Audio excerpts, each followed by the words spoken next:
کئی ہفتوں سے بیان یہ چل رہا ہے کہ نیک کام کرنے کے بہت سارے طریقے ہیں. اگر کوئی آدمی ایک کام نہیں کر سکتا دوسرا کر لے، دوسرا نہیں کر سکتا تیسرا کر لے، چوتھا کر لے، کیونکہ کسی طریقے اللہ رب. اور میں نے عرض کیا تھا کہ بزرگوں کے یہاں ایک مقولہ مشہور ہے کہ طرق الوصول الی اللہ بعدد انفاس الخلائق. اللہ تک پہنچنے کے راستے اتنے ہی ہیں جتنی ساری مخلوقات کے سانس. انسانوں کے سانس نہیں بلکہ ساری مخلوقات کے سانس. اور خود انسان ہی کتنے اربوں خربوں قیامت تک ہیں، حضرت آدم علیہ السلام سے لے کر پھر ان کے سانس. ایک آدمی کتنے اربوں خربوں سانس لیتا ہے زندگی بھر، اور پھر دوسرے جانور ان کے سانس. تو جتنے انفاس ہیں، جتنے سانس ہیں مخلوقات کے، اتنے ہی طریقے اللہ تک پہنچنے کے ہیں. کیا مطلب؟ دین اسلام میں اتنی وسعت ہے کہ جو فرائض اور واجبات ہیں وہ تو سب کے لیے یکساں ہیں، وہ تو سب کو ادا کرنے ہیں. فرائض ہیں، واجبات ہیں، سنن مؤکدہ ہیں. لیکن اس کے علاوہ اور بہت سارے کام ایسے ہیں جو نفلی طور پر انسان کر سکتا ہے، کرتا ہے. تو وہ اتنے بے شمار ہیں کہ ان کی کوئی حد کا تعداد بیان کرنا آسان نہیں. چنانچہ اس کی بہت ساری مثالیں پچھلی مجلسوں میں گزر چکی ہیں.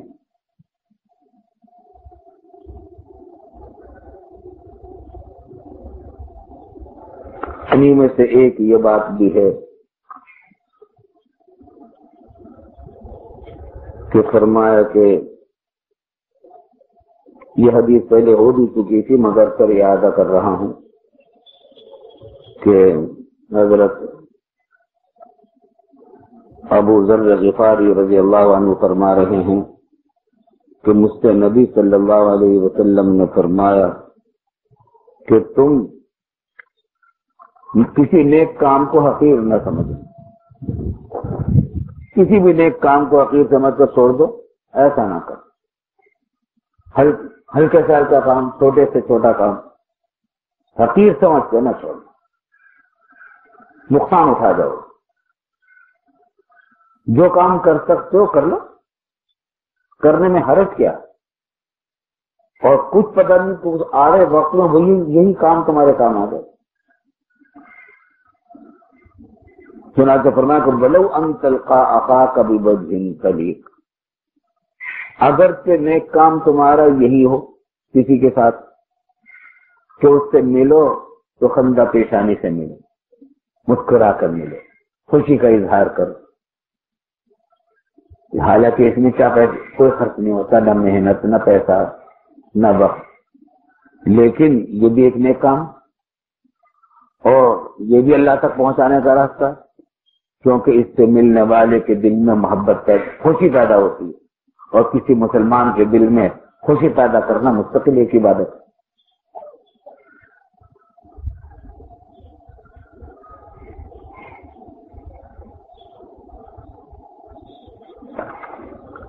اسی طریقے سے ایک حدیث ہے اور اس کے راوی بھی راوی ابو ہریرہ رضی اللہ عنہ ہیں. فرماتے ہیں کہ نبی صلی اللہ علیہ وسلم نے فرمایا کہ میں نے ایک شخص کو دیکھا کہ جنت میں لیٹا ہوا ہے اور کربٹیں لے رہا ہے، مزے سے خوب مزے کر رہا ہے جنت میں. یتقلب فی الجنہ، یہ دیکھا حضور صلی اللہ علیہ وسلم نے بظاہر معراج کی رات میں، کیونکہ آپ نے اس وقت جنت بھی دیکھی تھی. اور معلوم ہوا کہ اس کو جنت جو ملی ہے وہ صرف ایک نیکی کی وجہ سے ملی، اور وہ یہ کہ راستے میں ایک درخت تھا جس سے لوگوں کو تکلیف پہنچتی تھی مسلمانوں کو، وہ اس نے وہاں سے کاٹ کے ختم کر دیا۔ تو اس ایک نیکی پر اللہ تعالیٰ نے اس کو جنت عطا فرمائی۔ اور ایک روایت میں یوں ہے، حضرت ابو ہریرہ رضی اللہ عنہ کی ہی روایت ہے کہ تو کیا حضور صلی اللہ علیہ وسلم نے فرمایا کہ ایک آدمی گزرا درخت کی ایک شاخ کے پاس سے، اور وہ شاخ راستے میں لٹکی ہوئی تھی مسلمانوں کی، تو اس نے کہا کہ میں اس شاخ کو ہٹاؤں گا راستے میں سے، لوگوں کو تکلیف پہنچتی ہے تاکہ لوگوں کو تکلیف نہ پہنچے۔ ایسا ہی کیا، اللہ تعالیٰ نے اس کو جنت بھیج دی۔ اب دیکھیے چھوٹا سا کام ہے، حدیث میں آیا ایمان کے شعبوں میں سے ایک شعبہ ہے کہ تکلیف والی چیز کو راستے سے ہٹا دیا جائے۔ ابھی ہم میں سے ہر ایک کر سکتا ہے یہ، اور ہمارے یہاں پاکستان میں تو کیونکہ بدنظمی پھیلی ہوئی ہے، تربیت ہے نہیں، نہ اسکولوں میں لڑکوں کو تربیت دی جاتی ہے، نہ ہمارے ذرائع ابلاغ کام کی باتیں سکھاتے ہیں، ہمارے ہاں تو شور و غوغا سکھایا جاتا ہے، گڑبڑ اور بدنظمی سکھائی جاتی ہے، لوٹ مار کی حوصلہ افزائیاں ہوتی ہیں۔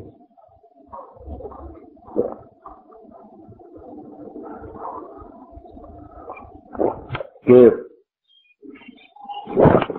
راستے میں چیز پھینک دیتے، کیلا کھایا سرکہ پھینک دیا، سنترا کھایا سرکہ اتار کے پھینک دیا، فٹ پاتھ پہ پھینک دیا، سڑک پہ پھینک دیا، گاڑی میں جا رہے ہیں پھل کھاتے ہوئے جا رہے ہیں، چھپ کے باہر پھینکتے جا رہے ہیں، اور کوئی کاغذ بیکار ہو گئے گاڑی میں مطالعہ کر رہے دیکھ رہے تھے کہ کاغذ بیکار ہو گئے گاڑی سے باہر پھینک دیا۔ یہ مصیبت صرف ہمارے ملک میں ہی ہے، اور کیا ہندوستان اور بنگلہ دیش میں ہے، دنیا کے کسی مہذب ملک میں یہ نہیں ہوتا۔ کتنا بڑا زبردست جرمانہ ہے اس کے اوپر، گاڑی میں سے اگر کوئی کاغذ پھینک دے، ٹافی کھا کے اس کی پنی جو ہوتی ہے وہ پھینک دے باہر، ایسا زبردست جرمانہ ہے کہ ایک عمر بھر کے لیے سبق مل جاتا ہے، کبھی ہمت نہیں پڑتی۔ مگر ہمارے یہاں یہ کرتے ہیں اور یہ دیکھے بغیر کرتے ہیں کہ یہ قرآن و سنت کی تعلیمات کی اور روح سے بالکل منافی۔ اسلام نے تو ہمیں سکھایا کہ لوگوں کو تکلیف دینے والی چیزیں راستے سے ہٹاؤ، کسی اور نے پھینک دی ان کو ہٹاؤ، اور ہم یہ کرتے کہ ہم راستے میں پھینکتے ہیں چیزیں۔ بچپن سے ماں باپ تربیت نہیں دیتے بچوں کو اس بات کی کہ ہر چیز ہر جگہ پھینکنے کی نہیں ہوتی، کوئی چیز پھینکنے کے لیے جگہ مقرر ہوتی ہے، کوئی کوڑے دان ہوتا ہے، کوئی ردی کی ٹوکری ہوتی ہے، ڈسٹ بین ہوتا ہے، وہاں ڈالی جاتی۔ اب یہ یورپ کے لوگوں کو ہم برا تو کہتے ہیں، اور بلا شبہ ان کی جو شرک ہے اور فسق و فجور ہے، عیاش فحاشی ہے، وہ بہت ہی جانوروں والی بات ہے، انسانیت کے منافی ہے۔ لیکن اور بہت ساری باتیں ان کے اندر بڑی اچھی ہیں، وہ ان کے یہاں کوئی گندگی اس طریقے سے کوئی پھیلا نہیں سکتا۔ چھوٹا سا بچہ بھی ہوتا ہے، اس کو یہ معلوم ہوتا ہے کہ ٹافی کا کاغذ کسی اور ہر جگہ نہیں پھینکا جا سکتا۔ ایک ایئرپورٹ پر ماں نے بچی کسی عورت ایک بچے کو ٹافی دی، اپنے چھوٹے بچے 2 سال کا ہوگا بچہ، 2.5 سال کا، اس نے ٹافی تو منہ میں ڈال دی، وہ جو اس کا کاغذ تھا وہ ہاتھ میں لے کر وہ ماں کو دکھاتا ہے، تو اس کا کیا کروں، کہاں پھینکوں؟ اس کو بچپن سے یہ معلوم ہے کہ اس کو پھینکنے کی کوئی جگہ مقرر ہوتی ہے، ہر جگہ نہیں پھینکا جاتا ہے۔ تو ہمارا بچہ کو کفن پھینک دے گا، لیکن اس نے پھینکا نہیں، ماں سے پوچھ، تو ماں بھی سمجھدار تھی، اس نے یہ نہیں کام کیا کہ اس سے وہ کاغذ لے کر جا کر ڈسٹ بن میں پھینک کے آ جاتی، نہیں، اس کو اپنے ساتھ لے کر گئی، اور وہ جو پھینکنے کے لیے رکھے ہوئے ہوتے ہیں برتن ڈسٹ بن، اس میں اس کو اشارہ کیا کہ دیکھو یہ، اس نے ڈال دی۔ اب بتائیے وہ بچے کو جب سبق ایسا ایک مرتبہ مل گیا، کبھی ڈالے گا وہ کسی ادھر ادھر سوچے گا تو نہیں۔ ہمارے یہاں اسکولوں میں ہمارے بچوں کو یہ باتیں نہیں سکھائی جاتی۔ انگریزی بولنے کی تو بڑی مسکرانے کی کوشش کی جاتی ہے جو ہو کے نہیں دیتی، لیکن یہ کہ پتلون پہنانے کا شوق ہوتا ہے، ٹھیک ہے پتلون پہنا دو بھائی، ٹائی باندھنے کا بہت شوق ہے، چلو ٹائی باندھ دو، لیکن انسانیت تو سکھا دو، آدمی تو بنا دو۔ وہ اس قوم نے ٹائی باندھ کر پتلون پہن کے تو ترقی نہیں کی، ان کی ترقی کا راز تو ان کی محنت ہے، منصوبہ بندی ہے، تربیت ہے، تعلیم ہے، ہنر ہے، ٹیکنالوجی ہے، سائنس ہے، اس میں محنت کی ہے انہوں نے۔ جب کہیں وہ ترقی کی ہے، انہوں نے ترقی پتلون پہننے کی وجہ سے کی ہے، یا ٹائی باندھنے سے ترقی ہوئی ہے، یا عیاشیوں سے ترقی ہوئی ہے ان کو۔ اگر عیاشی نہ ہوتے تو وہ ترقی کر کے کہیں پہنچ جاتے اب تک۔ ترقی ہوئی ہے قاعدے کی زندگی گزارنے سے۔ تو اسلام کی جو اچھی اچھی باتیں انہوں نے اختیار کر لی تھی، ان سے ان کو ترقی ہو گئی۔ اسلام کی ساری باتیں اچھی اچھی جو تھیں معاشرت سے متعلق، جو ان کے اپنے دنیا کی ترقی کے کام تھے، وہ اسلام کے انہوں نے سیکھ لی۔ آخرت کی تو ان کو فکر میں، آخرت کا عقیدہ بھی نہیں ان کا، لیکن انہوں نے یہ دیکھا کہ اسلام کی تعلیمات میں جو بہت ساری باتیں ایسی جس سے دنیا کی ترقی ہو جائے گی۔ تو یہ تو دنیا دار لوگ ہیں، دنیا کی پوجا کرنے والے لوگ ہیں، تو انہوں نے ہم وہ ساری چیزیں لی جس سے دنیا کی ترقی ہو سکتی تھی ان کی۔ تو تجارت کے اندر جھوٹ نہیں بولتے، دغا بازی نہیں کرتے، ناپ تول میں کمی نہیں کرتے، ملاوٹ نہیں کرتے، گندگی نہیں پھیلاتے، دوسروں کو تکلیف نہیں پہنچاتے، بدخلقی سے نہیں پیش آتے۔ کسی دکاندار کے پاس آپ وہاں جائیں گے، وہ مسکرا کر آپ کا استقبال کرے گا، مسکرا کر آپ کو بات کا جواب دے گا۔ ان چیزوں سے ترقی کرتے ہیں۔ اسلام کی جو اچھی اچھی باتیں تھیں انہوں نے لے لی، اور ان کی جو بری بری باتیں تھیں وہ ہم نے لے لی۔ اس بارے سے ہم کام خراب کر رہے ہیں۔ خیر،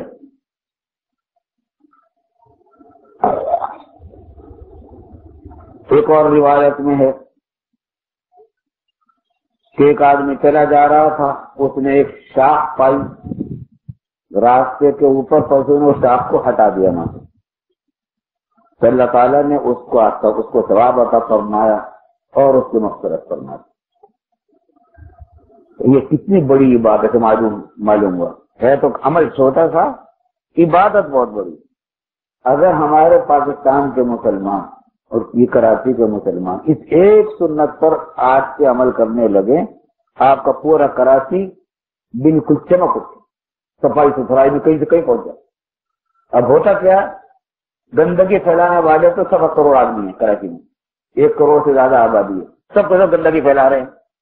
اب صفائی کرنے کے لیے اگر 1 لاکھ ملازم بھی رکھ لیے جائیں گے، صفائی نہیں ہو سکتی۔ جب گندگی پھیلانے والے 1.25 کروڑ ہوں گے اور صفائی کرنے والے 1.25 لاکھ ہوں گے، تو صفائی کیسے ہوگی؟ گندگی پھیلی رہے گی۔ اور اب تو یہاں یہ ہے کہ وہ 1.25 لاکھ جو ہوتے ہیں تنخواہ پہ لیتے ہیں، وہ بھی صفائی نہیں کرتے، تنخواہ لیتے ڈیوٹی نہیں لیتے۔ تو لیکن اگر وہ ڈیوٹی بھی لیں گے، صفائی نہیں ہوگی۔ جب لاتعداد لوگ گندگی پھیلانے والے ہوں گے تو تھوڑی تعداد والوں کی صفائی سے کام نہیں چلے گا۔ تو یہ تو ایک پورا ایک چلن بنانا پڑتا ہے، ایک معاشرہ بنتا ہے، ایک کلچر بنتا ہے۔ اسلام نے یہ کلچر دیا تھا کہ گندگی نہ پھیلاؤ، بلکہ اگر کوئی چیز پھیلی پڑی ہوئی ہے اس کو ہٹاؤ وہاں سے، جو صفائی رہتی ہے۔ میں تو کہا کرتا ہوں کہ یہ دارالعلوم کا ایسا ہے، یہ دین پر عمل کرنے کے، تمام زندگی کے تمام شعبوں پر عمل کرنے کے لیے مشق کرنے کا بہترین طریقہ، بہترین جگہ۔ یہ چھوٹا سا شہر ہے، چھوٹا سا، اس میں زندگی کے تمام شعبوں سے متعلق جو اسلامی تعلیمات ہیں ان پر عمل کرنے کی مشق کی جا سکتی ہے۔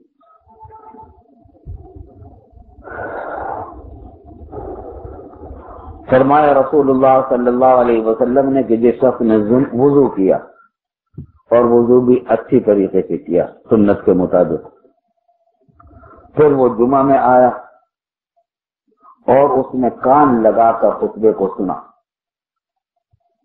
اور نماز میں قرات کو، غفر له ما بینہ وبین الجمعہ، تو ایک جمعہ سے دوسرے جمعہ تک جتنے گناہ ہوئے تھے وہ سارے کے سارے اللہ تعالیٰ معاف کر دیتا ہے، اور مزید 3 دن کے گناہ بھی معاف کر دیتا ہے، اگلے 3 دن کے اور پچھلے 3 دن، تو 10 دن کے گناہ اس ایک عمل سے اللہ تعالیٰ معاف کر دیتا ہے کہ وضو کر کے نماز جمعہ کو آیا اور توجہ سے خطبہ کو سنا اور نماز میں شریک ہوا،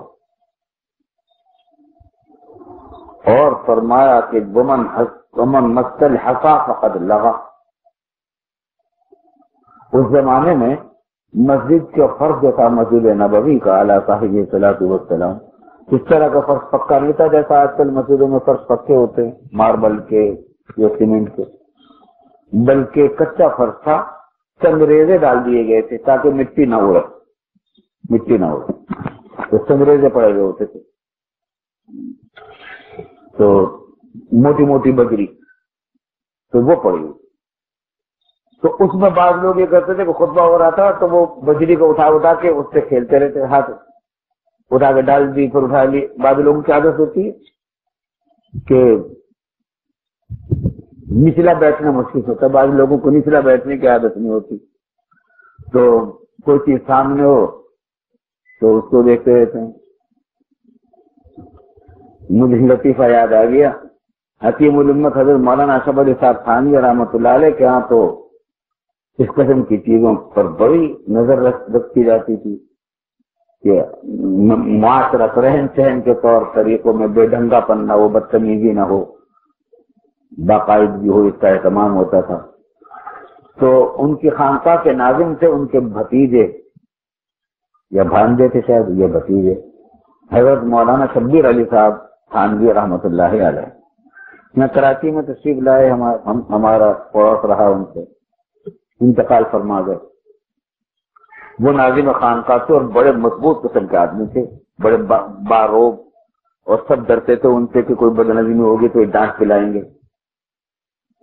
تو ان کی وہ ڈیسک کی ایک، اس کے اوپر اسٹیشنری کا سامان رکھا رہتا تھا، قلم، ربڑ، پینسل، کاغذ، روشنائی، چیزیں رکھے رہتی۔ اب بعض لوگوں کی عادت ہوتی ہے کہ نچلانی ان سے بیٹھا جاتا، وہ قریب میں بیٹھے ہوتے تو کوئی اٹھا کے نیب اٹھا کے بات بھی کر رہا ہے، نیب اٹھا کے یوں کر لیا، اس نے کر لیا، اس نے کوئی کاغذ اٹھا کیا، تو پھر انہوں نے لا کے 2 جھنجھنے رکھ لیے تھے اپنی میز پر، بچوں کے جھنجھنے ہوتے ہیں نا، 2 جھنجھنے رکھ لیے تھے، جو کوئی ایسا کام کرتا اس کو ایک جھنجھنا ہاتھ میں دے دیتے کہ یہ کام کرو تم، نیچے کرنے بیٹھا جاتا تو لے جھنجھنے بجاؤ، مگر میری میرے کا سامان خراب نہ کرو۔ تو یہ بچپن سے جب تربیت نہیں ہوتی تو اس قسم کی بری عادتیں پڑ جاتی ہیں انسان کو، اور دین میں اس قسم کی باتوں کو سخت ناپسند کیا گیا ہے، اس لیے کہ اس سے تکلیف ہوتی ہے دوسروں کو۔ آپ نے میز کی چیز اٹھا کے یہاں کو اٹھا کے وہاں رکھ دی، لکھنے والا آدمی جب مصروف ہے وہ تو جلدی سے یہاں ہاتھ جائے گا اس کا اٹھانے کے لیے، یہاں وہ چیز نہیں ملے گی، اب اس کو تلاش کرنا پڑے گا، آپ نے ایزا پہنچائی اس بیچارے کو۔ تو کسی کی چیز کو جگہ سے بے جگہ کر دینا بدتمیزی کی بات ہے، تکلیف ہے، ایزا رسانی ہے۔ تو خیر، تو بعض لوگوں کو یہ عادت ہوتی ہے، وہ ٹھیک ہے، وہ بجری موٹی موٹی جو ہوتی سنگریزے تھے ان کو ہاتھ ان سے کھیلتے رہتے تھے، خطبہ بھی سن رہے ہیں اور وہ بھی کھیل رہے ہیں۔ تو حضور صلی اللہ علیہ وسلم نے فرمایا کہ جس نے یہ کام کیا تو انگریزوں سے الٹ پلٹ کیا، اس نے انگریزوں کو، اس نے لغو اور بیکار بےہودہ کام کیا، بیکار کام کیا۔ جی، مسلمان کو کوئی کام ایسا کرنا ہی نہیں چاہیے جو بیکار ہو، کام کی باتیں کرنی چاہیے۔ ایسے کام اسی وقت میں آپ کوئی اور نیک کام کر سکتے ہیں، بہت کچھ کر سکتے ہیں، نہیں کر سکتے تو کم از کم خاموش ہی رہو، تو یہی بڑا کام ہے کہ بھائی خاموش ہوگا۔ جی، فرمایا رسول اللہ صلی اللہ علیہ وسلم نے کہ جب بندہ مسلمان، یا یوں فرمایا کہ مرد مومن وضو کرتا ہے